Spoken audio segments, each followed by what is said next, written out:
ਸਾਹਿਬ ਜੀ।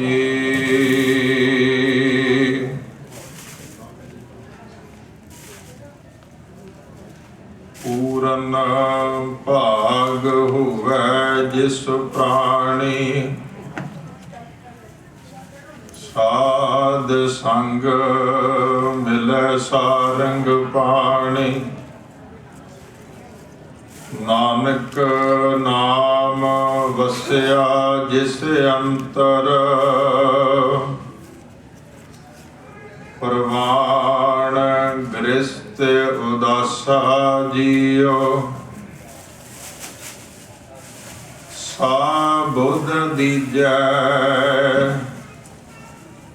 ਜਿਸ ਜਿਤ ਵਿਸਰੈ ਨਾਹੀ। ਸਾ ਮਤ ਦੀਜੈ ਜਿਤ ਤੁਧ ਧਿਆਈ।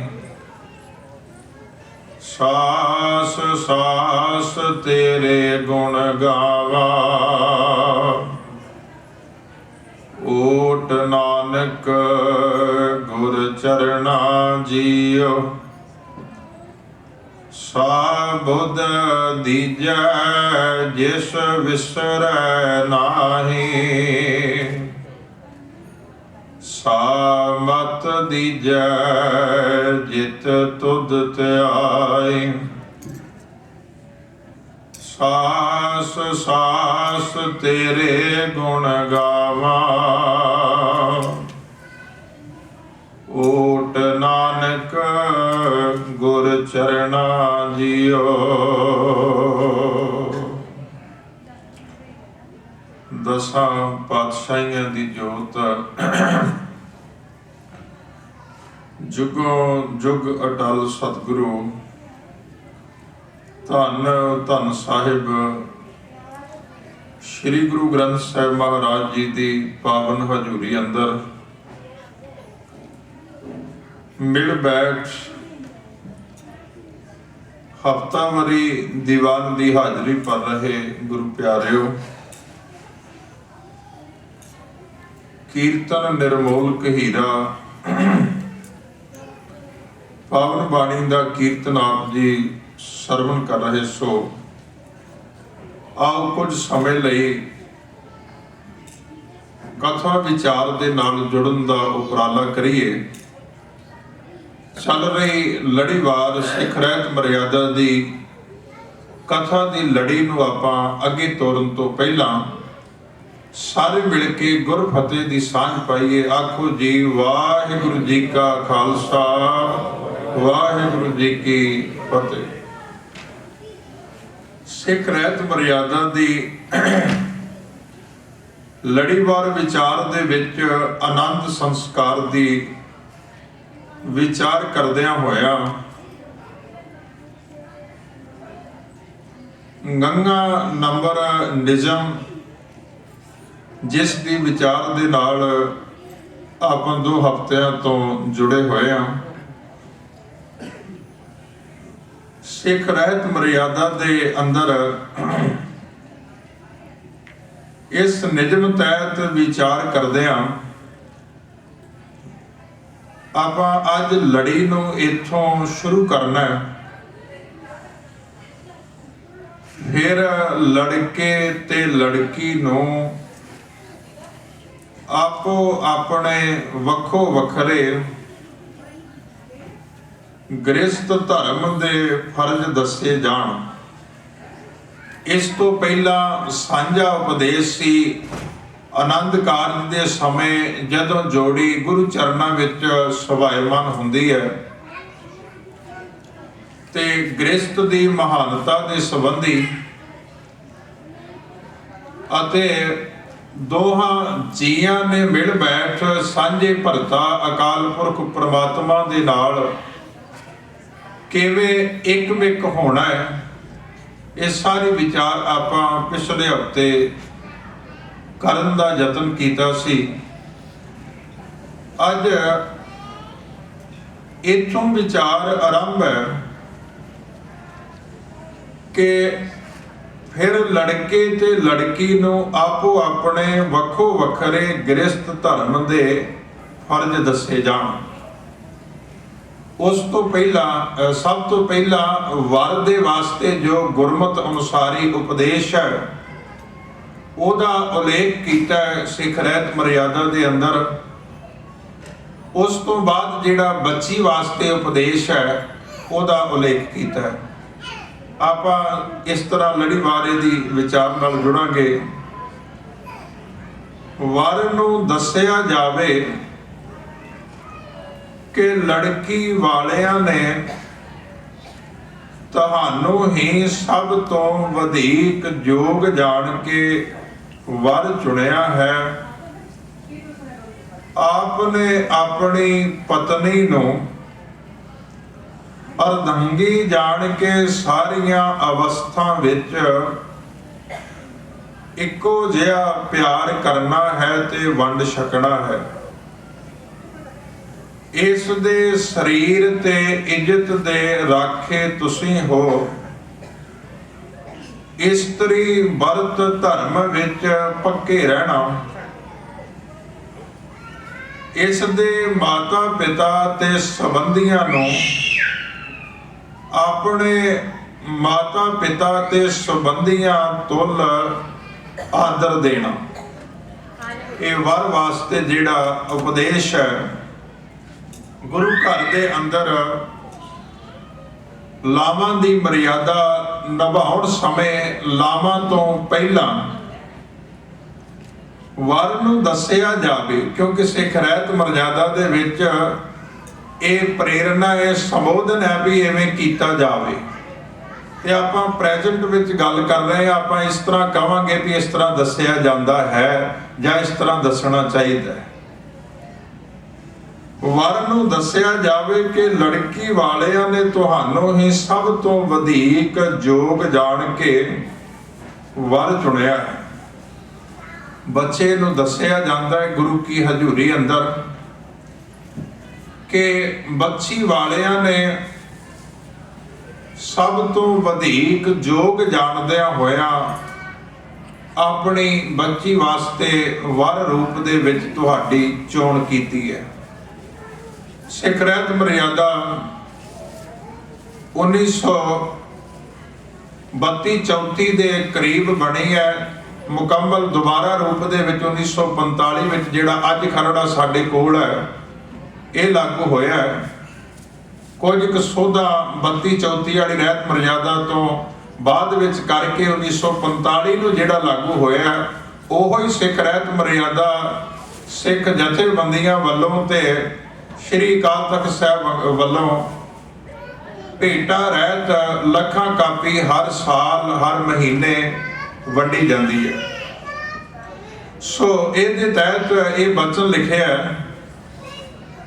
कि वर नूं दस्सिया जावे लड़की वालियां ने तुहानूं सब तो वधीक जोग जान के वर चुनिया है।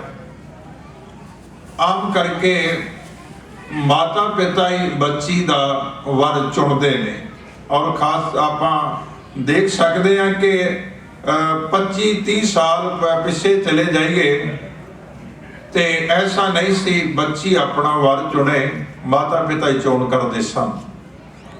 समय के मुताबिक भावें कि अज अपने वर की चोण बच्ची आप कर लेंदी है जां बच्चा जिहड़ा वो अपनी जीवन साथण की चोण आप कर लेंदा है। पर उहदे विच भी उपदेश सिख रहत मर्यादा दा इहो ही लागू हुंदा है कि जे माता पिता की चोण है तां भी वर नूं आनंद कारज दे समय दस्सिया जावे कि तुहानूं सब तो वधीक जोग जान के चुनिया। ते जे जो चोण बच्ची दी अपनी भी होवे, क्योंकि समय मुताबिक इस तरह का समा बन गया कि एक हक समझिया जाता है कि जिन्हें जीवन बताउणा है वो अपने वर की चोण आप कर सकती है। पर ज़्यादा बेहतर है कि माता पिता दे जिंदगी भर दे तजर्बे नूं नाल रखिया जावे जदों अपने जीवन साथी की चोण करनी है। खैर ਜੋ ਵਰ ਨੂੰ ਸਿੱਖਿਆ ਦਿੱਤੀ ਜਾਂਦੀ ਹੈ ਕਿ ਵਰ ਚਾਹੇ ਬੱਚੀ ਨੇ ਚੁਣਿਆ, ਮਾਤਾ ਪਿਤਾ ਦੇ ਸਲਾਹ ਦੇ ਨਾਲ ਜਿਸ ਤਰ੍ਹਾਂ ਵੀ ਹੋਇਆ, ਪਰ ਤੁਹਾਨੂੰ ਜਾਣਿਆ ਸਾਰਿਆਂ ਤੋਂ ਯੋਗ ਤੇ ਵਧੇਕ ਗਿਆ, ਤਾਂ ਤੁਹਾਨੂੰ ਆਪਣੇ ਪਤੀ ਦੇ ਜੀਵਨ ਸਾਥੀ ਦੇ ਰੂਪ ਵਿੱਚ ਪ੍ਰਵਾਨ ਕਰਦਿਆਂ ਹੋਇਆ ਗੁਰੂ ਦੇ ਦਰ ਤੇ ਆ ਕੇ ਆਨੰਦ ਕਾਰਜ ਦੀ ਮਰਿਆਦਾ ਨਿਭਾਉਣ ਵਾਸਤੇ ਆਪਾਂ ਇੱਥੇ ਬੈਠੇ ਹਾਂ। ਤੇ ਇਸ ਕਰਕੇ ਆਪ ਨੇ ਆਪਣੀ ਪਤਨੀ ਨੂੰ ਅਰਧੰਗੀ ਜਾਣ ਕੇ ਸਾਰੀਆਂ ਅਵਸਥਾ ਵਿੱਚ ਇੱਕੋ ਜਿਹਾ ਪਿਆਰ ਕਰਨਾ ਹੈ ਤੇ ਵੰਡ ਕੇ ਛਕਣਾ ਹੈ। ਕਿਸੇ ਹੋਰ ਧਰਮ ਦੇ ਵਿੱਚ ਇਸਤਰੀ ਕੁਝ ਦੀ ਕੁਝ ਹੋ ਸਕਦੀ ਹੈ। ਸਿੱਖ ਧਰਮ ਦੇ ਅੰਦਰ ਸਿੱਖ ਇਸਤਰੀ ਦਾ ਬਰਾਬਰ ਸਤਿਕਾਰ ਹੈ। ਸਿੱਖ ਅੰਮ੍ਰਿਤ ਛਕਦਾ ਹੈ, ਬੀਬੀ ਵੀ ਛਕਦੀ ਹੈ, ਛਕ ਸਕਦੀ ਹੈ। ਜੋ ਜੋ ਕਰਮ ਧਰਮ ਦੇ ਸੰਸਾਰ ਦੇ ਇੱਕ ਮਨੁੱਖ ਨੇ ਨਿਭਾਉਣੇ ਨੇ, ਉਹ ਸਿੱਖ ਬੀਬੀ ਵੀ ਨਿਭਾਉਂਦੀ ਹੈ। ਇਸ ਕਰਕੇ ਬਰਾਬਰਤਾ ਦੀ ਬਾਤ ਜੀਵਨ ਦੇ ਵਿੱਚ ਵਿਦਿਆ ਦੀ, ਘਰ ਗ੍ਰਸਤੀ ਨੂੰ ਚਲਾਉਣ ਦੀ ਬਰਾਬਰ ਦੀ ਸਲਾਹਕਾਰ, ਗਿਆਨ ਦੇ ਵਿੱਚ ਬਰਾਬਰ ਦੀ ਭਾਈਵਾਲ, ਕਿ ਹਰ ਤਰ੍ਹਾਂ ਦੇ ਨਾਲ ਸਿੱਖ ਇਸਤਰੀ ਨੂੰ ਯੋਗ ਮੰਨਿਆ ਗਿਆ, ਪਰ ਉਹਦੇ ਕੋਲ ਗੁਰੂ ਦੀ ਮੱਤ ਹੋਵੇ, ਉਹ ਸੋਝ ਤੇ ਸਿਆਣਪ ਹੋਵੇ। ਤੇ ਇੱਥੇ ਵਰ ਦੇ ਇਹ ਗੱਲ ਸਿੱਖਿਆ ਰੂਪ ਦੇ ਵਿੱਚ ਸਮਝਾਈ ਗਈ ਸਿੱਖ ਰਹਿਤ ਮਰਿਆਦਾ ਦੇ ਮੁਤਾਬਕ ਕਿ ਆਪਣੀ ਪਤਨੀ ਨੂੰ ਅਰਧੰਗੀ ਭਾਵ ਅਰਧ ਅੰਗੀ। ਮਨੁੱਖਤਾ ਤਾਂ ਸੰਪੂਰਨ ਹੁੰਦੀ ਹੈ ਜਦੋਂ ਇਸਤਰੀ ਤੇ ਪੁਰਸ਼ ਦੋ ਅਕਾਲ ਪੁਰਖ ਪ੍ਰਮਾਤਮਾ ਨੇ ਜੀਵ ਪੈਦਾ ਕੀਤੇ ਨੇ, ਔਰ ਮਨੁੱਖਤਾ ਇਵੇਂ ਹੀ ਸੰਪੂਰਨ ਹੁੰਦੀ ਹੈ। ਸੰਸਾਰ ਦੀ ਰਾਹ ਨੂੰ ਚੱਲਦਿਆਂ ਰੱਖਣ ਵਾਸਤੇ ਪ੍ਰਮਾਤਮਾ ਦੀ ਕੁਦਰਤ ਦੇ ਨਿਯਮ ਦੇ ਮੁਤਾਬਕ ਆਪਣੇ ਸੰਬੰਧ ਤੋਂ ਆਪਣੀ ਜਾਤ, ਆਪਣੀ ਨਸਲ ਔਲਾਦ ਪੈਦਾ ਕਰਨੀ ਹੈ, ਦੋਹਾਂ ਦੇ ਸੰਬੰਧ ਤੋਂ ਹੋਣੀ ਹੈ। ਇਸ ਕਰਕੇ ਅਰਧ ਅੰਗੀ ਦਾ ਭਾਵ ਗ੍ਰਸਤੀ ਜੀਵਨ ਤੇ ਬਿਲਕੁਲ ਸੰਸਾਰ ਦੇ ਵਿੱਚ ਹਰ ਤਰ੍ਹਾਂ ਦੇ ਨਾਲ ਜਿੰਨਾ ਰੋਲ ਮਨੁੱਖ ਦਾ ਹੈ, ਉਨਾ ਹੀ ਰੋਲ ਇਸਤਰੀ ਦਾ ਹੈ, ਸਿੱਖ ਬੀਬੀ ਦਾ ਹੈ, ਜਿੰਨਾ ਗੁਰਮੁਖ ਦਾ ਹੈ। ਇਸ ਕਰਕੇ ਉਹਨੂੰ ਬਰਾਬਰ ਦਾ ਮਾਣ ਸਨਮਾਨ ਦਿੱਤਾ ਜਾਵੇ। ਔਰ ਵੰਡ ਛਕਣਾ ਭਾਵ ਹਰੇਕ ਜੀਵਨ ਦਾ ਫਲ ਜਿਹੜਾ, ਜੇ ਸੁੱਖਾਂ ਦੇ ਫਲ ਨੂੰ ਵੰਡਿਆ ਜਾਂਦਾ ਹੈ, ਕੋਈ ਦੁੱਖ ਦੀ ਘੜੀ ਆਈ ਹੈ ਤੇ ਤਾਂ ਵੀ ਸਭ ਤੋਂ ਨੇੜੇ ਪਤਨੀ ਦਾ ਰਿਸ਼ਤਾ ਹੈ, ਔਰ ਪਤੀ ਦੇ ਕੋਲ ਪਤੀ ਦਾ ਰਿਸ਼ਤਾ ਹੈ। ਆਪਣੇ ਜਿੱਥੇ ਸੁੱਖ ਨੂੰ, ਪਿਆਰ ਨੂੰ ਵੰਡਿਆ ਜਾਂਦਾ ਹੈ, ਉੱਥੇ ਦੁੱਖ ਸੁੱਖ ਨੂੰ ਵੀ ਵੰਡਣ ਦਾ ਇੱਕ ਵਸੀਲਾ ਹੈ ਕਿ ਪਤੀ ਪਤਨੀ ਦਾ ਰਿਸ਼ਤਾ ਕਾਇਮ ਹੋਇਆ। ਤੇ ਇਸ ਢੰਗ ਦੇ ਨਾਲ ਪਦਾਰਥਾਂ ਨੂੰ ਵੰਡ ਕੇ ਛਕਣਾ ਹੈ, ਖੁਸ਼ੀਆਂ ਨੂੰ ਵੰਡਣਾ ਹੈ, ਦੁੱਖ ਸੁੱਖ ਨੂੰ ਵੀ ਵੰਡਣਾ ਹੈ, ਦੁੱਖ ਸੁੱਖ ਦੇ ਵਿੱਚ ਵੀ ਭਾਈਵਾਲ ਰਹਿਣਾ ਹੈ। ਇਸ ਦੇ ਸਰੀਰ ਤੇ ਇੱਜ਼ਤ ਦੇ ਰਾਖੇ ਤੁਸੀਂ ਹੋ। ਇਹ ਵਰ ਦੇ ਵਾਸਤੇ ਸਿੱਖਿਆ ਕਿ ਇਸ ਬੀਬੀ ਨੂੰ ਇਹਨਾਂ ਦੇ ਮਾਤਾ ਪਿਤਾ ਸੰਬੰਧੀਆਂ ਨੇ ਗੁਰੂ ਕੀ ਹਜ਼ੂਰੀ ਵਿੱਚ ਤੁਹਾਡੇ ਲੜ ਲਾਇਆ ਹੈ। ਇਹਨਾਂ ਦੀ ਇੱਜ਼ਤ ਪੱਤ, ਹਰ ਤਰ੍ਹਾਂ ਦੀ ਰਖਵਾਲੀ ਦੇ ਵਾਸਤੇ ਤੁਸੀਂ ਇੱਥੇ ਗੁਰੂ ਚਰਨਾਂ ਦੇ ਵਿੱਚ ਤੁਹਾਡੇ ਨਾਲ ਪ੍ਰਣ ਹੈ ਕਿ ਤੁਸੀਂ ਹਰ ਤਰ੍ਹਾਂ ਦੇ ਨਾਲ ਇਹਨਾਂ ਦੇ ਮਦਦ ਕਰਨੀ ਹੈ, ਔਰ ਹਰ ਤਰ੍ਹਾਂ ਦੇ ਨਾਲ ਜੀਵਨ ਦੇ ਵਿੱਚ ਬਰਾਬਰ ਲੈ ਕੇ ਚੱਲਣਾ ਹੈ। ਇਸਤਰੀ ਵਰਤ ਧਰਮ ਵਿੱਚ ਪੱਕੇ ਰਹਿਣਾ। ਇਸਤਰੀ ਵਰਤ ਧਰਮ ਦੇ ਵਿੱਚ ਪੱਕੇ ਰਹਿਣਾ, ਆਪਣੀ ਪਤਨੀ ਨੂੰ ਪਤਨੀ ਪਿਆਰ ਦੇ ਵਿੱਚ ਰੱਖ ਕੇ, ਔਰ ਇਸਤਰੀ ਵਰਤ ਧਰਮ ਵਿੱਚ ਪੱਕੇ ਰਹਿਣ ਦਾ ਭਾਵ ਕਿ ਮੰਦੀ ਵਿਕਾਰ ਦ੍ਰਿਸ਼ਟੀ ਨਾਲ ਕਿਸੇ ਦੂਸਰੀ ਇਸਤਰੀ ਨੂੰ ਨਹੀਂ ਤੱਕਣਾ। ਔਰ ਇਸ ਤਰ੍ਹਾਂ ਦੀ ਕਿਰਿਆ ਕਰਨ ਵਾਲਾ ਪੁਰਖ ਹਮੇਸ਼ਾ ਖੁਆਰ ਹੁੰਦਾ ਹੈ। ਜਿੱਥੇ ਉਹ ਗੁਰੂ ਦੇ ਸਿਧਾਂਤ ਤੋਂ ਗਿਰ ਜਾਂਦਾ ਹੈ, ਉੱਥੇ ਸਮਾਜ ਦੀ ਨਿਗਾਹ ਦੇ ਵਿੱਚ ਵੀ ਸਤਿਕਾਰ ਦਾ ਪਾਤਰ ਨਹੀਂ ਰਹਿੰਦਾ। ਜੀਵਨ ਦੇ ਵਿੱਚ ਧਨ, ਸਿਹਤ, ਵਡਿਆਈ ਇਹ ਸਾਰੀਆਂ ਚੀਜ਼ਾਂ ਫਿਰ ਵੀ ਪ੍ਰਾਪਤ ਹੋ ਜਾਂਦੀਆਂ ਨੇ, ਪਰ ਆਚਰਣ ਰੂਪੀ ਤਿੜਕਿਆ ਹੋਇਆ ਭਾਂਡਾ ਸਦਾ ਲਈ ਦਾਗੀ ਹੋ ਜਾਂਦਾ ਹੈ। ਇਸ ਕਰਕੇ ਗੁਰੂ ਸਾਹਿਬ ਦੀ ਪਾਵਨ ਬਾਣੀ ਦੇ ਬਚਨ ਨੇ, ਸਭ ਕਹਿੰਦੇ ਨੇ ਕਿ ਆਪਣੇ ਜੀਵਨ ਦੇ ਅੰਦਰ ਇਸ ਤਰ੍ਹਾਂ ਦੇ ਉਪਦੇਸ਼ਾਂ ਤੋਂ ਸਿੱਖਿਆ ਲੈਣੀ ਹੈ ਕਿ ਏਕਾ ਨਾਰੀ ਜਤੀ ਵਾਲੀ ਬਾਤ ਜੀਵਨ ਦੇ ਵਿੱਚ ਹੋਵੇ। ਤੇ ਜੇ ਇਸ ਤੋਂ ਉਲਟ ਭਾਵਨਾ ਇਸਤਰੀ ਵਰਤ ਧਰਮ ਦੀ ਪਾਲਣਾ ਨਹੀਂ ਕੀਤੀ ਜਾ ਰਹੀ, ਤੇ ਗੁਰੂ ਸਾਹਿਬ ਗੁਰਬਾਣੀ ਵਿੱਚ ਆਖਦੇ ਨੇ, ਘਰ ਕੀ ਨਾਰ ਤਿਆਗੇ ਅੰਧਾ, ਪਰ ਨਾਰੀ ਸਿਉ ਘਾਲੇ ਧੰਦਾ, जैसे सिंबल देख सुआ लपटाना अंत की मार, जैसे सिंबल देख सुआ बिगसाना अंत की मार मुआ, अंत की बार मुआ लपटाना।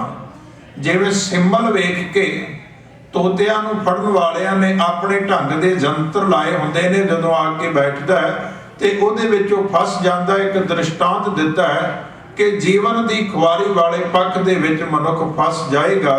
ਇਸ ਕਰਕੇ ਇਸ ਗੱਲ ਤੋਂ ਸੁਚੇਤ ਰਹਿਣਾ ਹੈ ਔਰ ਇਸ ਦੇ ਮਾਤਾ ਪਿਤਾ ਤੇ ਸੰਬੰਧੀਆਂ ਨੂੰ ਆਪਣੇ ਮਾਤਾ ਪਿਤਾ ਤੇ ਸੰਬੰਧੀਆਂ ਤੁਲ ਆਦਰ ਦੇਣਾ ਹੈ।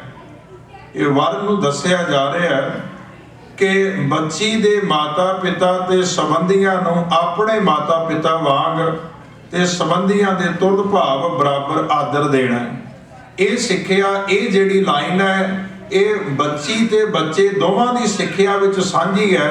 ਤੇ ਆਪਾਂ ਅਗਲੀ ਬੱਚੀ ਦੀ ਸਿੱਖਿਆ ਜੋ ਬੱਚੀ ਨੂੰ ਦਿੱਤੀ ਜਾਣੀ, ਉਹ ਵਿਚਾਰ ਕੇ ਫਿਰ ਆਪਾਂ ਮਾਤਾ ਪਿਤਾ ਦੀ ਸੇਵਾ ਵਾਲੀ ਬਾਤ ਤੇ ਥੋੜਾ ਜਿਹਾ ਵਿਸਥਾਰ ਦੇ ਨਾਲ ਵਿਚਾਰ ਕਰਾਂਗੇ। ਅੱਗੇ ਕੰਨਿਆ ਨੂੰ ਦੱਸਿਆ ਜਾਵੇ ਕਿ ਆਪ ਨੂੰ ਸ੍ਰੀ ਗੁਰੂ ਗ੍ਰੰਥ ਸਾਹਿਬ ਤੇ ਸੰਗਤ ਦੇ ਹਜ਼ੂਰ ਇਸ ਸੱਜਣ ਦੇ ਲੜ ਲਾਇਆ ਜਾਂਦਾ ਹੈ।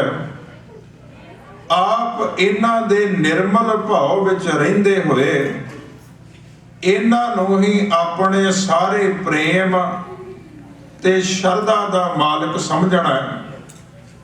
ਦੁੱਖ ਸੁੱਖ ਦੇਸ਼ ਪ੍ਰਦੇਸ਼ ਵਿੱਚ ਆਪਣੇ ਪਤੀ ਵਰਤ ਧਰਮ ਵਿੱਚ ਪੱਕੇ ਰਹਿਣਾ, ਸੇਵਾ ਕਰਨੀ। ਬੱਚੀ ਨੂੰ ਇਹ ਉਪਦੇਸ਼ ਦਿੱਤਾ ਜਾਂਦਾ ਹੈ ਸਿੱਖ ਰਹਿਤ ਮਰਿਆਦਾ ਔਰ ਗੁਰਮਤਿ ਸਿਧਾਂਤ ਦੀ ਵਿਚਾਰ ਸਿੱਖਿਆ ਦੇ ਮੁਤਾਬਕ ਕਿ ਇਹ ਬੀਬਾ ਤੈਨੂੰ ਗੁਰੂ ਗ੍ਰੰਥ ਸਾਹਿਬ ਦੇ ਹਜ਼ੂਰ ਇਸ ਸੱਜਣ ਦੇ ਲੜ ਲਾਇਆ ਹੈ ਤੇ ਤੁਸਾਂ ਇਹਨਾਂ ਦੇ ਨਿਰਮਲ ਭਾਵ ਵਿੱਚ ਰਹਿੰਦੇ ਹੋਏ ਇਹਨਾਂ ਨੂੰ ਆਪਣੇ ਸਾਰੇ ਪ੍ਰੇਮ ਸ਼ਰਧਾ ਦਾ ਮਾਲਕ ਸਮਝਣਾ ਹੈ। ਭਾਵ ਹਰ ਤਰ੍ਹਾਂ ਦੇ ਨਾਲ ਮਨ ਬਚਨ ਤੇ ਕਰਮ ਕਰਕੇ ਪਤੀ ਦਾ ਸਾਥ ਨਿਭਾਉਣਾ ਹੈ, ਸਤਿਕਾਰ ਕਰਨਾ, ਨਿਰਮਲ ਭਾਵ ਵਿੱਚ ਰਹਿਣਾ ਹੈ ਔਰ ਦੁੱਖ ਸੁੱਖ ਦੇਸ਼ ਪ੍ਰਦੇਸ਼ ਵਿੱਚ ਆਪਣੇ ਪਤੀ ਵਰਤ ਧਰਮ ਵਿੱਚ ਪੱਕੇ ਰਹਿਣਾ ਹੈ। ਜਿੱਥੇ ਵਰ ਨੂੰ ਦੱਸਿਆ ਗਿਆ ਕਿ ਇਸਤਰੀ ਵਰਤ ਧਰਮ ਵਿੱਚ ਪੱਕੇ ਰਹਿਣਾ ਹੈ, ਉੱਥੇ ਬੀਬੀ ਨੂੰ ਇਹ ਸਿੱਖਿਆ ਦਿੱਤੀ ਜਾਂਦੀ ਹੈ ਸਿੱਖ ਰਹਿਤ ਮਰਿਆਦਾ ਮੁਤਾਬਕ ਕਿ ਪਤੀ ਵਰਤ ਧਰਮ ਵਿੱਚ ਪੱਕੇ ਰਹਿਣਾ ਹੈ ਤੇ ਸੇਵਾ ਕਰਨੀ ਹੈ। ਸਤਿਗੁਰੂ ਜੀ ਨੇ ਪਾਵਨ ਗੁਰਬਾਣੀ ਦੇ ਅੰਦਰ ਜੀਵ ਨੂੰ ਇਸਤਰੀ ਰੂਪ ਦੇ ਵਿੱਚ ਰੱਖ ਕੇ ਪ੍ਰਮਾਤਮਾ ਨੂੰ ਭਰਤਾ ਰੂਪ ਵਿੱਚ ਬਿਆਨ ਕਰਕੇ ਅਲੰਕਾਰਾਂ ਰਾਹੀਂ ਸਮਝਾਉਣ ਦਾ ਉਪਰਾਲਾ ਕੀਤਾ ਹੈ ਸਾਨੂੰ ਸੰਸਾਰੀ ਜੀਵਾਂ ਨੂੰ ਕਿ ਜੀਵ ਰੂਪ ਇਸਤਰੀ ਪਰਮਾਤਮਾ ਭਰਤਾ ਨੂੰ ਪਤੀ ਨੂੰ ਕਿਵੇਂ ਪ੍ਰਵਾਨ ਹੋ ਜਾਂਦੀ ਹੈ। ਉਹਦੇ ਜੀਵਨ ਦੇ ਕੁਝ ਗੁਣ ਨੇ ਤੇ ਉਹੀ ਗੁਣ ਗੁਰ ਸ਼ਬਦ ਮੁਤਾਬਕ ਸਿੱਖ ਬੀਬੀ ਨੂੰ ਬੱਚੀ ਨੂੰ ਵਿਆਹ ਸਮੇਂ ਦ੍ਰਿੜ ਕਰਾਏ ਜਾਂਦੇ ਨੇ ਕਿ ਪਤੀ ਦੇ ਨਾਲ ਜੀਵਨ ਗੁਜ਼ਾਰਨ ਵਾਸਤੇ ਆਹ ਚੀਜ਼ਾਂ ਤੇਰੇ ਜੀਵਨ ਵਿੱਚ ਹੋਣ ਤਾਂ ਜੋ ਘਰ ਗ੍ਰਸਤੀ ਸੁਖੀ ਵਸ ਸਕੇ। ਉਹਦੇ ਦੌਰਾਨ ਗੁਰਬਾਣੀ ਦਾ ਸ਼ਬਦ ਹੈ ਸਾ ਗੁਣਵੰਤੀ ਸਾ ਵੱਡ ਭਾਗਣ ਪੁੱਤਰਵੰਤੀ ਸੀਲਵੰਤ ਸੁਹਾਗਣ ਰੂਪਵੰਤ ਸਾ ਸੁਗੜ ਵਿਚਖਣ ਜੋ ਧਨ ਕੰਤ ਪਿਆਰੀ ਜੀਓ। ਜਿਹੜੀ ਇਸਤਰੀ ਆਪਣੇ ਕੰਤ ਆਪਣੇ ਪਤੀ ਦੀ ਪਿਆਰੀ ਹੈ ਗੁਰੂ ਸਾਹਿਬ ਗੁਰਬਾਣੀ ਵਿੱਚ ਆਖਦੇ ਨੇ, ਸਾ ਗੁਣਵੰਤੀ ਸਾ ਵੱਡ ਭਾਗਣ। ਉਹ ਗੁਣਾਂ ਵਾਲੀ ਹੈ ਔਰ ਵੱਡ ਭਾਗਣ, ਵੱਡਿਆਂ ਭਾਗਾਂ ਵਾਲੀ ਹੈ।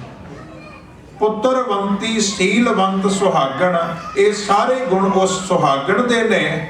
ਉਹ ਪੁੱਤਰਵੰਤੀ ਹੈ, ਉਹ ਸਹਿਣਸ਼ੀਲਤਾ ਵਾਲੀ ਹੈ। ਰੂਪਵੰਤ ਸਾ ਸੁਗੜ ਵਿਚਖਣ, ਜੋ ਧਨ ਕੰਤ ਪਿਆਰੀ ਜੀਓ। ਉਹ ਰੂਪਵੰਤ ਹੈ, ਭਾਵ ਸਰੂਪ ਕਰਕੇ ਨਹੀਂ, ਆਪਣੇ ਆਚਾਰ ਕਰਕੇ, ਆਪਣੇ ਆਚਰਣ, ਆਪਣੇ ਚੰਗੇ ਗੁਣਾ ਕਰਕੇ ਉਹ ਅਤ ਰੂਪਵੰਤ ਹੈ, ਸੁੰਦਰ ਹੈ। ਰੂਪਵੰਤ ਸਾ ਸੁਗੜ, ਸੁਗੜ ਕਹਿੰਦੇ ਨੇ ਸੁਚੱਜੇ ਜੀਵਨ ਵਾਲੀ, ਵਿਚਖਣ ਕਹਿੰਦੇ ਨੇ ਸਿਆਣੀ। ਰੂਪਵੰਤ ਸਾ ਸੁਗੜ ਵਿਚਖਣ, ਜੋ ਧਨ ਕੰਤ ਪਿਆਰੀ ਜੀਓ। ਆਚਾਰਵੰਤ ਸਾਈ ਪ੍ਰਧਾਨੇ, ਸਭ ਸ਼ਿੰਗਾਰ ਬਣੇ ਤਿਸ ਗਿਆਨੇ। ਸਾ ਕੁਲਵੰਤੀ ਸਾ ਸਭਰਾਈ, ਜੋ ਪਿਰ ਕੈ ਰੰਗ ਸਵਾਰੀ ਜੀਓ। ਇੰਨੇ ਗੁਣ ਨੇ ਜਿਹੜੀ ਪਤੀ ਦੀ ਪਿਆਰੀ ਹੈ। ਔਰ ਗੁਰੂ ਸਾਹਿਬ ਆਖਰੀ ਪੰਕਤੀਆਂ ਵਿੱਚ ਆਖਦੇ ਨੇ, ਮਹਿਮਾ ਤਿਸ ਕੀ ਕਹਿਣ ਨਾ ਜਾਏ। ਜੋ ਪ੍ਰਭ ਜੋ ਪਿਰ ਮੇਲ ਲਈ ਅੰਗ ਲਾਏ। ਥਿਰ ਸੁਹਾਗ ਵਰ ਅਗੰਮ ਅਗੋਚਰ, ਜਨ ਨਾਨਕ ਪ੍ਰੇਮ ਸਾਧਾਰੀ ਜੀਓ। ਸ਼ਬਦ ਦੇ ਅੰਦਰ ਜੀਵ ਰੂਪ ਇਸਤਰੀ ਦੀ ਬਾਤ ਹੈ, ਰੱਬੀ ਮਿਲਾਪ, ਰੱਬੀ ਪਿਆਰ ਦੀ ਪਤੀ ਦੀ ਗੱਲ ਹੈ। ਪਰ ਜਦੋਂ ਆਪਾਂ ਲਾਵਾਂ ਦਾ ਪਾਠ ਕਰਕੇ ਪਰਿਕਰਮਾ ਕਰਦੇ ਹਾਂ, ਉਦੋਂ ਵੀ ਗੱਲ ਅਕਾਲ ਪੁਰਖ ਦੀ ਮਿਲਾਪ ਦੀ ਹੁੰਦੀ, ਜੀਵ ਰੂਪ ਇਸਤਰੀ ਦੀ ਲਾਮ ਦੀ। ਪਰ ਆਪਾਂ ਸੰਸਾਰੀ ਭਾਵ ਦੇ ਵਿੱਚ ਉਪਦੇਸ਼ ਸਿੱਖਿਆ ਲੈਣੀ ਹੈ, ਕਿਉਂਕਿ ਸਤਿਗੁਰਾਂ ਦੀ ਪਾਵਨ ਬਾਣੀ ਦਾ ਪਵਿੱਤਰ ਉਪਦੇਸ਼ ਜਿਹੜਾ ਉਹ ਲੋਕ ਪਰਲੋਕ ਸਵਾਰਨ ਵਾਲਾ ਹੈ। ਇਸ ਲਈ ਪਹਿਲਾਂ ਇਸ ਲੋਕ ਵਿੱਚ ਰਹਿਣ ਵਾਸਤੇ ਗੁਰਬਾਣੀ ਗੁਰ ਸ਼ਬਦ ਤੋਂ ਸਿੱਖਿਆ ਪ੍ਰਾਪਤ ਕਰਕੇ ਆਪਣੇ ਜੀਵਨ ਨੂੰ ਜਿਉਣ ਦਾ ਯਤਨ ਕਰਨਾ ਹੈ। ਬੱਚੀ ਵਾਸਤੇ ਸਿੱਖਿਆ ਕਿ ਜੀਵਨ ਦੇ ਵਿੱਚ ਉਤਰਾ ਚੜਾ ਆ ਜਾਂਦੇ ਨੇ। ਕਈ ਵਾਰੀ ਅਮੀਰੀ ਗਰੀਬੀ ਦਾ ਉਤਰਾ ਚੜਾ ਆ ਜਾਂਦਾ ਹੈ, ਕਈ ਵਾਰੀ ਬਿਮਾਰੀ ਇਤਿਆਦਿਕ ਕਈ ਤਰ੍ਹਾਂ ਦੀਆਂ ਮੁਸ਼ਕਲਾਂ ਜੀਵਨ ਦੇ ਵਿੱਚ ਆਉਂਦੀਆਂ ਨੇ।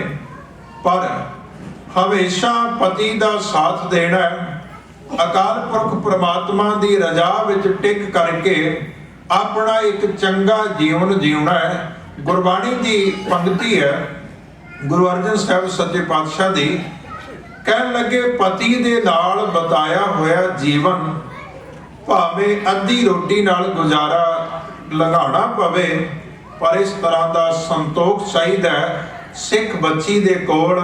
ਸਿੱਖ ਬੱਚੀ ਕੋਲ ਕਿਉਂ? ਗੁਰਬਾਣੀ ਦਾ ਉਪਦੇਸ਼ ਸਮੁੱਚੀ ਮਨੁੱਖਤਾ ਵਾਸਤੇ ਹੈ, ਹਰ ਇਸਤਰੀ ਦੇ ਕੋਲ। ਤੇ ਗੁਰੂ ਸਾਹਿਬ ਕਹਿੰਦੇ ਨੇ, ਰੁੱਖੋ ਭੋਜਨ ਭੂਮ ਸੈਨ, ਸਖੀ ਪ੍ਰੇ ਸੰਗ ਸੂਖ ਬਿਹਾਤ। ਕਹਿਣ ਲੱਗੇ, ਰੁੱਖਾ ਭੋਜਨ ਖਾਣ ਨੂੰ ਹੋਵੇ, ਸੌਣ ਵਾਸਤੇ ਮੰਜੇ ਦਾ ਪ੍ਰਬੰਧ ਨਹੀਂ, ਧਰਤੀ ਤੇ ਸੌਣਾ ਪਵੇ। ਰੁੱਖੋ ਭੋਜਨ ਭੂਮ ਸੈਨ, ਜਿਹੜਾ ਸੌਣਾ ਵਿਛਾਉਣਾ ਹੈ ਉਹ ਧਰਤੀ ਹੀ ਹੋਵੇ। ਪਰ ਸਖੀ ਪ੍ਰੇ ਸੰਗ ਸੂਖ ਬਿਹਾਤ, ਆਪਣੇ ਪਤੀ ਦੇ ਨਾਲ ਆਪਣੇ ਜੀਵਨ ਦਾ ਸਮਾਂ ਜਿਹੜਾ ਸੁੱਖ ਦਾ ਬਤੀਤ ਕੀਤਾ ਜਾ ਸਕਦਾ ਹੈ, ਜੇ ਇੱਕ ਦੂਜੇ ਦੇ ਦੁੱਖ ਸੁੱਖ ਨੂੰ ਸਮਝਣਾ ਆਉਂਦਾ ਹੈ। ਕਿਉਂਕਿ ਜੀਵਨ ਦੇ ਵਿੱਚ ਦੁੱਖ ਸੁੱਖ, ਅਮੀਰੀ ਗਰੀਬੀ, ਦੇਸ਼ ਪ੍ਰਦੇਸ਼ ਦੀਆਂ ਮੁਸ਼ਕਲਾਂ, ਬਹੁਤ ਕੁਝ ਆਉਂਦਾ ਹੈ। ਪਰ ਜੇ ਇੱਕ ਭਾਵ ਬਣਿਆ, ਇੱਕ ਆਪਸੀ ਪਿਆਰ ਵਫਾਦਾਰੀ ਦੀ ਗੰਢ ਬਣੀ ਹੋਈ ਹੈ, ਤੇ ਸਤਿਗੁਰੂ ਦੀ ਕਿਰਪਾ ਦੇ ਨਾਲ ਇਹ ਸੰਬੰਧ ਜਿਹੜਾ ਹੈ ਬੜਾ ਸੁਖਾਵਾਂ ਨਿਭ ਜਾਂਦਾ ਹੈ। ਹੋਰ ਬੇਨਤੀ ਕਰਾਂ, ਗੁਰਮਤਿ ਦੀ ਸਿੱਖਿਆ ਤੋਂ ਅਣਜਾਣ ਮਨਮਤੀ ਵਿਚਾਰ ਵਾਲੀਆਂ ਕੁਝ ਇਸਤਰੀਆਂ ਕਈ ਵਾਰੀ ਗੁਰਮਤਿ ਉਪਦੇਸ਼ ਨੂੰ ਛੱਡ ਕੇ ਹੋਰ ਪਾਸੇ ਟੂਣਿਆਂ ਟੱਪਣਿਆਂ ਵੱਲ ਤੁਰ ਪੈਂਦੇ ਨੇ ਲੋਕ। ਤੇ ਇਸ ਤਰ੍ਹਾਂ ਦੇ ਵਿਚਾਰ ਦੇ ਨਾਲ ਜਿੱਥੇ ਧਨ ਦੀ ਬਰਬਾਦੀ ਹੁੰਦੀ ਹੈ, ਸਮੇਂ ਦੀ ਬਰਬਾਦੀ ਹੁੰਦੀ ਹੈ, ਪਤੀ ਦੇ ਵਿਸ਼ਵਾਸ ਤੋਂ ਥਿੜਕਦਾ ਹੈ ਮਨੁੱਖ, ਉਹ ਜੀਵ ਇਸਤਰੀ, ਤੇ ਉੱਥੇ ਆਪਣੇ ਗੁਰੂ ਤੋਂ ਵੀ ਬੇਮੁਖ ਹੋਣ ਵਾਲੀ ਬਾਤ ਹੈ। ਕਿਉਂਕਿ ਜਿਹਨੂੰ ਗੁਰਮਤਿ ਦੇ ਅਨੁਸਾਰ ਜੀਣਾ ਨਹੀਂ ਆਇਆ, ਟੂਣਿਆਂ ਦੇ ਆਸਰੇ ਦੇ ਨਾਲ ਜ਼ਿੰਦਗੀ ਨਹੀਂ ਲੰਘਦੀ। ਗੁਰਬਾਣੀ ਦਾ ਉਪਦੇਸ਼ ਸਭ ਤੋਂ ਸਰਵ ਸ੍ਰੇਸ਼ਟ ਹੈ ਔਰ ਗੁਰਬਾਣੀ ਦੇ ਉਪਦੇਸ਼ ਨਾਲ ਜੁੜ ਕਰਕੇ ਆਪਣੇ ਜੀਵਨ ਨੂੰ ਪਵਿੱਤਰ ਬਣਾਉਣਾ ਇਹ ਸਾਰਿਆਂ ਤੋਂ ਵੱਡਾ ਟੋਣਾ ਹੈ, ਸਾਰਿਆਂ ਤੋਂ ਵੱਡਾ ਉਹ ਮੰਤਰ ਹੈ ਜਿਹਦੇ ਨਾਲ ਜੀਵਨ ਦੇ ਵਿੱਚ ਪਤੀ ਪਤਨੀ ਦਾ ਰਿਸ਼ਤਾ ਜਿਹੜਾ ਬੜਾ ਚੰਗਾ ਬਣ ਸਕਦਾ ਹੈ। ਗੁਰੂ ਕੀ ਬਾਣੀ ਦਾ ਵਚਨ ਹੈ, ਸਭ ਕਹਿੰਦੇ ਨੇ ਗੁਣ ਕਾਮਣ ਕਾਮਣ ਕਰੇ ਤਉ ਪਿਆਰੇ ਕੋ ਭਾਵੈ। ਇੱਥੇ 2 ਵਾਰੀ ਲਫ਼ਜ਼ ਕਾਮਣ ਆਇਆ। ਥੋੜੀ ਜਿਹੀ ਬੇਨਤੀ ਕਰਾਂ, ਗੁਰਬਾਣੀ ਦਾ ਪਾਠ ਕਰਦਿਆਂ ਕਦੀ ਖਿਆਲ ਕਰਨਾ, ਗੁਣ ਕਾਮਣ ਕਾਮਣ ਕਰੇ, ਕਾਮਣ ਦਾ ਅਰਥ ਹੈ ਇਸਤਰੀ, ਕਾਮਣ ਦਾ ਅਰਥ ਹੈ ਟੂਣਾ। ਇਹਨਾਂ ਵਿੱਚ ਫਰਕ ਕਿਵੇਂ ਪਤਾ ਲੱਗਦਾ ਹੈ?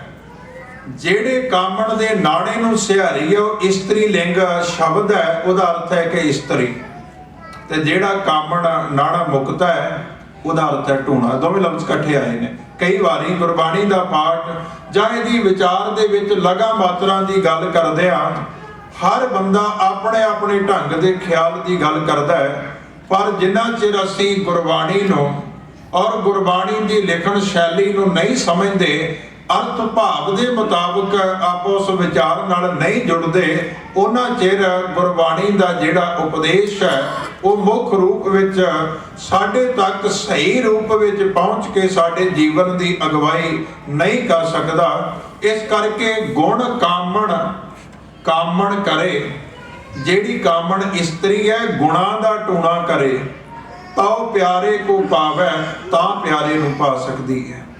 ਬਾਬਾ ਫਰੀਦ ਜੀ ਦਾ ਬੜਾ ਪਿਆਰਾ ਬਚਨ ਆਪਾਂ ਬਹੁਤ ਵਾਰੀ ਵਿਚਾਰਦੇ ਹਾਂ।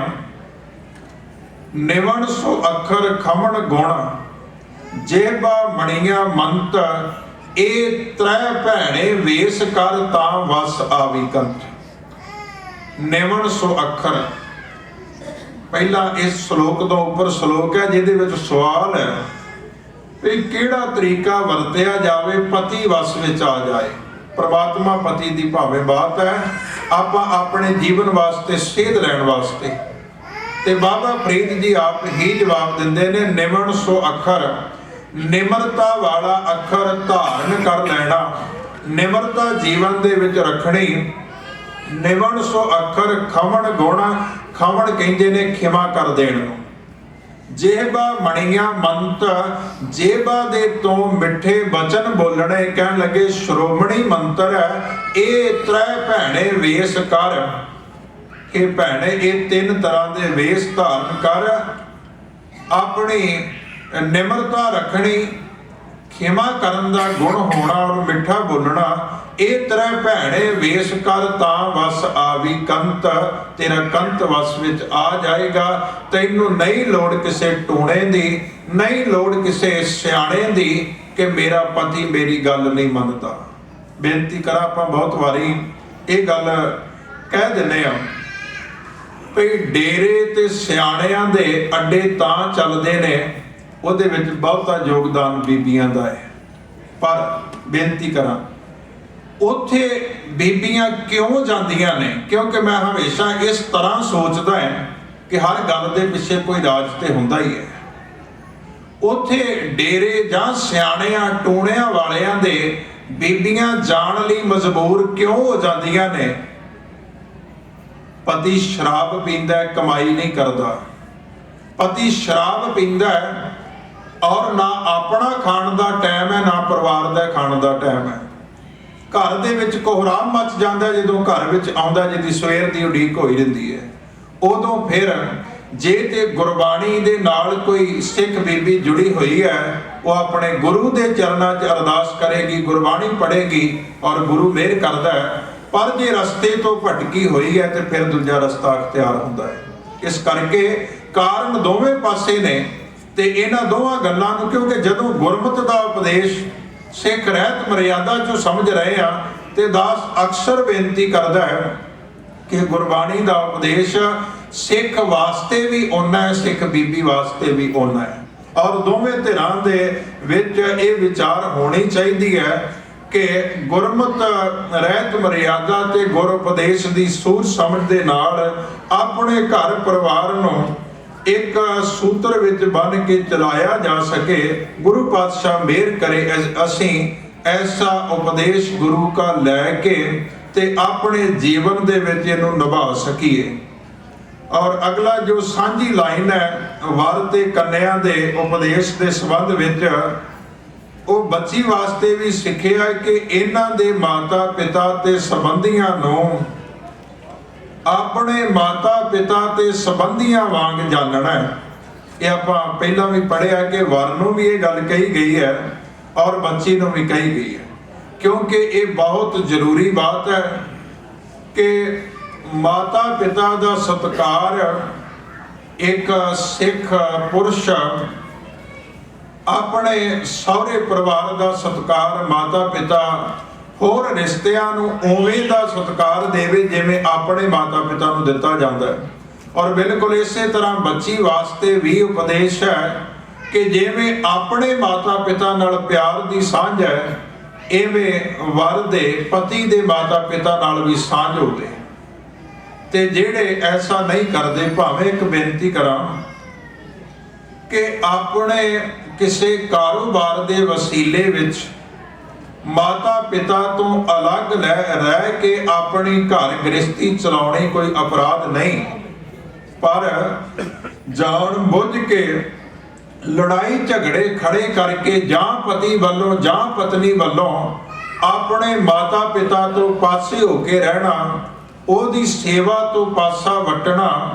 ਭਾਈ ਗੁਰਦਾਸ ਦੇ ਲਫ਼ਜ਼ਾਂ ਵਿੱਚ ਬੇਨਤੀ ਕਰਾਂ, ਭਾਈ ਸਾਹਿਬ ਆਖਦੇ ਨੇ, ਕਹਿਣ ਲੱਗੇ ਉਹ ਬੰਦਾ ਜਾਂ ਉਹ ਬੀਬੀ ਧਰਮ ਦੀ ਸਾਰ ਨਹੀਂ ਜਾਣ ਸਕਦੀ ਜਿਸ ਨੇ ਆਪਣੇ ਮਾਤਾ ਪਿਤਾ ਨੂੰ ਜਾਣ ਬੁੱਝ ਕੇ ਤਿਆਗ ਦਿੱਤਾ ਹੈ, ਉਹਨਾਂ ਦੇ ਨਾਲ ਰਹਿਣਾ ਪਸੰਦ ਨਹੀਂ। ਉਹ ਲੋਕ ਧਰਮ ਦੀ ਸਾਰ ਨਹੀਂ ਜਾਣ ਸਕਦੇ, ਭਾਵੇਂ ਜਿੰਨਾ ਮਰਜ਼ੀ ਉਹ ਲੋਕਾਚਾਰੀ ਧਰਮ ਵੀ ਕਮਾਉਂਦੇ ਦਿਖਾਈ ਦਿੰਦੇ ਹੋਣ, ਦਰਅਸਲ ਉਹਨਾਂ ਦੇ ਕੋਲ ਧਰਮ ਨਹੀਂ ਹੈ।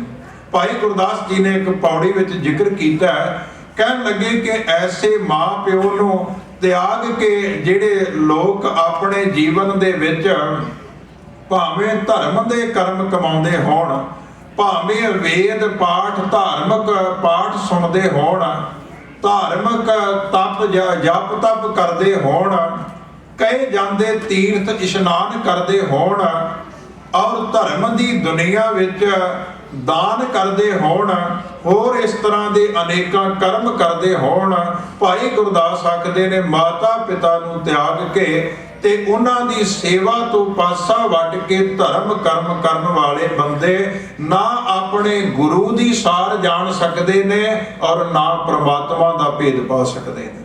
ਪੌੜੀ ਸਾਂਝੀ ਕਰਾਂ, ਭਾਈ ਗੁਰਦਾਸ ਆਖਦੇ ਨੇ, ਮਾਂ ਪਿਓ ਪਰ ਹਰ ਪੜੇ ਵੇਦ ਭੇਦ ਨਾ ਜਾਣੇ ਕਥਾ ਕਹਾਣੀ। ਮਾਂ ਪਿਓ ਪਰ ਹਰ ਕਰੇ ਤਪ ਵਣ ਖੰਡ ਭੁੱਲਾ ਫਿਰੇ ਬੇਬਾਣੀ। ਮਾਂ ਪਿਓ ਪਰ ਹਰ ਨਾਵਣਾ 68 ਤੀਰਥ ਘੁੰਮਣ ਵਾਣੀ। ਮਾਂ ਪਿਓ ਪਰ ਹਰ ਕਰੇ ਦਾਨ ਬੇਈਮਾਨ ਅਗਿਆਨ ਪ੍ਰਾਣੀ। ਮਾਂ ਪਿਓ ਪਰ ਹਰ ਬਰਤ ਕਰ ਭਰਮੇ ਭੁੱਲਾ ਆਵਣ ਜਾਣੀ। ਗੁਰ ਪਰਮੇਸ਼ਰ ਸਾਰ ਨਾ ਜਾਣੀ। ਉਹ ਬੰਦਾ ਭਾਵੇਂ ਦਾਨ ਵੀ ਕਰਦਾ ਹੈ, ਵਰਤ ਵਰਗੇ ਕਰਮ ਕਰਦਾ ਹੈ, ਤਪ ਕਰਦਾ ਹੈ, ਜਪ ਕਰਦਾ ਹੈ, ਵੇਦ ਪਾਠ ਕਰਦਾ ਤੇ ਸੁਣਦਾ ਹੈ, ਪਰ ਭਾਈ ਗੁਰਦਾਸ ਆਖਦੇ ਨੇ ਗੁਰ ਪਰਮੇਸ਼ਰ ਸਾਰ ਨਾ ਜਾਣੀ। ਉਹ ਨਾ ਆਪਣੇ ਗੁਰੂ ਦੀ ਸਾਰ ਜਾਣ ਸਕਦਾ ਹੈ ਤੇ ਨਾ ਪਰਮੇਸ਼ਰ ਦੀ ਸਾਰ ਜਾਣ ਸਕਦਾ ਹੈ। ਇਹ ਜ਼ਰੂਰ ਬੇਨਤੀ ਕਰਾਂ ਕਿ ਜਿੱਥੇ ਸਿੱਖ ਬੱਚੇ ਨੂੰ ਮਾਤਾ ਪਿਤਾ ਦੇ ਨਾਲ ਰਹਿ ਕੇ ਸੇਵਾ ਕਰਨੀ ਔਰ ਉਹਨਾਂ ਦੀ ਮਾਨਸਿਕਤਾ ਨੂੰ ਸਮਝਣਾ ਬੜਾ ਜ਼ਰੂਰੀ ਹੈ। ਆਪਾਂ ਆਮ ਕਰਕੇ ਵੇਖਦੇ ਹਾਂ, ਜੇ ਇੱਥੇ ਬੈਠਿਆਂ ਗੱਲ ਕਰੀਏ ਤੇ ਬੱਚਿਆਂ ਵਾਸਤੇ ਜ਼ਰੂਰੀ ਫਰਜ਼ ਹੈ ਕਿ ਜਿਹੜੇ ਮਾਤਾ ਪਿਤਾ ਸਾਡੇ ਇੰਡੀਆ ਵਿੱਚ ਰਹੇ ਨੇ, ਜਿਹੜੇ ਮਾਹੌਲ ਵਿੱਚ ਰਹੇ ਨੇ, ਜਿਸ ਤਰ੍ਹਾਂ ਦੇ ਸਾਧਨਾਂ ਦੇ ਵਿੱਚ ਰਹੇ ਨੇ, ਉਹਨਾਂ ਸਾਰੀਆਂ ਚੀਜ਼ਾਂ ਦੀ ਛਾਪ ਉਹਨਾਂ ਦੇ ਅੰਦਰ ਉਕਰੀ ਹੋਈ ਹੈ। ਉਹਨਾਂ ਦੀ ਮਾਨਸਿਕਤਾ ਦਾ ਜਿਹੜਾ ਲੈਵਲ ਹੈ ਉਹ ਉੱਥੇ ਹੈ ਤੇ ਉਹਨੂੰ ਧਿਆਨ ਵਿੱਚ ਰੱਖ ਕੇ ਆਪਾਂ ਮਾਤਾ ਪਿਤਾ ਨੂੰ ਨਾਲ ਲੈ ਕੇ ਚੱਲ ਸਕੀਏ। ਪਰ ਦੂਸਰੇ ਪਾਸੇ ਇਹ ਵੀ ਬੇਨਤੀ ਕਰਾਂ कि माता पिता का भी फर्ज बनता है कि ਵੱਖ-ਵੱਖ ਥਾਵਾਂ ਤੇ ਰਹਿਣ ਸਮੇਂ ਵੱਖ-ਵੱਖ ਦੇਸ਼ਾਂ ਦੀ ਸਮਾਂ ਸਥਿਤੀ ਵੱਖਰੀ ਵੱਖਰੀ ਹੁੰਦੀ ਹੈ ਤੇ ਉਹਨਾਂ ਨੂੰ ਵੀ ਕੁਝ ਆਪਣੀ ਮਾਨਸਿਕਤਾ ਬਦਲ ਕੇ ਤੇ ਐਡਜਸਟ ਹੋਣਾ ਚਾਹੀਦਾ, ਕਿਉਂਕਿ ਦੋਵੇਂ ਧਿਰਾਂ ਨੂੰ ਥੋੜਾ ਥੋੜਾ ਢਲਣਾ ਪਏਗਾ।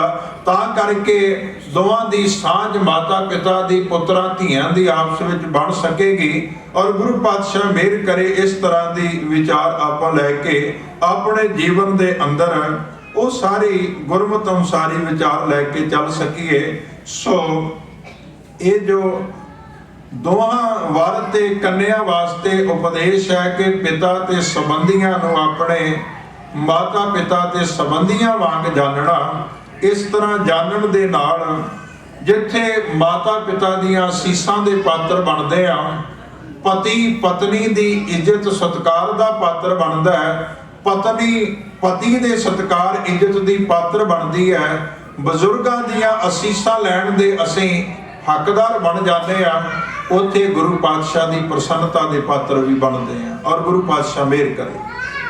ਅਗਲਾ ਵਿਚਾਰ ਉਪਦੇਸ਼ ਦੀਆਂ ਗੱਲਾਂ ਪ੍ਰਵਾਨ ਕਰਦੇ ਹੋਏ ਵਰ ਤੇ ਕੰਨਿਆ ਦੋਵੇਂ ਸ੍ਰੀ ਗੁਰੂ ਗ੍ਰੰਥ ਸਾਹਿਬ ਜੀ ਦੇ ਅੱਗੇ ਮੱਥਾ ਟੇਕਣ। ਇਹ ਸਾਰਾ ਉਪਦੇਸ਼ ਜੋ ਗ੍ਰਸਥ ਦੀ ਮਹਾਨਤਾ ਹੈ ਔਰ ਵਰ ਤੇ ਕੰਨਿਆ ਵਾਸਤੇ ਗੁਰਮਤਿ ਅਨੁਸਾਰ ਸਿੱਖ ਰਹਿਤ ਮਰਿਆਦਾ ਦਾ ਉਪਦੇਸ਼ ਹੈ। ਇਹਦੀਆਂ ਇਹ ਸਾਰੀਆਂ ਵਿਚਾਰਾਂ ਨੂੰ ਪ੍ਰਵਾਨ ਕਰਦਿਆਂ ਹੋਇਆ ਵਰ ਤੇ ਕੰਨਿਆ ਦੋਵੇਂ ਸ੍ਰੀ ਗੁਰੂ ਗ੍ਰੰਥ ਸਾਹਿਬ ਜੀ ਦੇ ਅੱਗੇ ਮੱਥਾ ਟੇਕਣ। ਫਿਰ ਲੜਕੀ ਦਾ ਪਿਤਾ ਜਾਂ ਮੁਖੀ ਸੰਬੰਧੀ ਲੜਕੇ ਦਾ ਪੱਲਾ ਲੜਕੀ ਦੇ ਹੱਥ ਫੜਾਵੇ ਤੇ ਤਾਬਿਆ ਬੈਠਾ ਸੱਜਣ ਸੋਹੀ ਮਹੱਲਾ ਚੌਥਾ ਵਿੱਚ ਦਿੱਤੀਆਂ ਲਾਵਾਂ ਦਾ ਪਾਠ ਸੁਣਾਵੇ। ਇੱਥੇ ਇੱਕ ਬੇਨਤੀ ਕਰਾਂ, ਜਦੋਂ ਆਪਾਂ ਗ੍ਰਸਥ ਦੀ ਮਹਾਨਤਾ ਦੀ ਗੱਲ ਕਰ ਰਹੇ ਸਾਂ ਉੱਥੇ ਮੈਂ ਇੱਕ ਜ਼ਿਕਰ ਕਰ ਗਿਆ ਸਾਂ ਵੀ ਜਦੋਂ ਪਿਤਾ ਨੇ ਪੱਲਾ ਫੜਾ ਦਿੱਤਾ ਹੈ ਤੇ ਗੁਰੂ ਚਰਨਾਂ 'ਚ ਬੈਠੇ ਆ, ਅਰਦਾਸ ਹੋ ਗਈ ਹੈ ਤੇ ਇਹ ਉਪਦੇਸ਼ ਦ੍ਰਿੜ ਕਰਾਇਆ ਜਾਂਦਾ ਹੈ। ਸੋ ਉਹ ਇੱਕ ਟੂਕ ਭੁੱਲ ਹੈ ਕਿ ਪੱਲਾ ਸਾਰੀ ਸਿੱਖਿਆ ਦੱਸਣ ਤੋਂ ਬਾਅਦ ਵਿੱਚ ਪਕੜਾਇਆ ਜਾਂਦਾ, ਜਿਹੜੀ ਟੇਕ ਹੁਣ ਆਈ ਹੈ। ਇਸ ਗੱਲ ਦਾ ਖਿਆਲ ਰੱਖਣਾ। ਫਿਰ ਦੁਹਰਾਵਾਂ, ਉਪਦੇਸ਼ ਦੀਆਂ ਗੱਲਾਂ ਪ੍ਰਵਾਨ ਕਰਦੇ ਹੋਏ ਵਰ ਤੇ ਕੰਨਿਆ ਦੋਵੇਂ ਸ੍ਰੀ ਗੁਰੂ ਗ੍ਰੰਥ ਸਾਹਿਬ ਦੇ ਅੱਗੇ ਮੱਥਾ ਟੇਕਣ।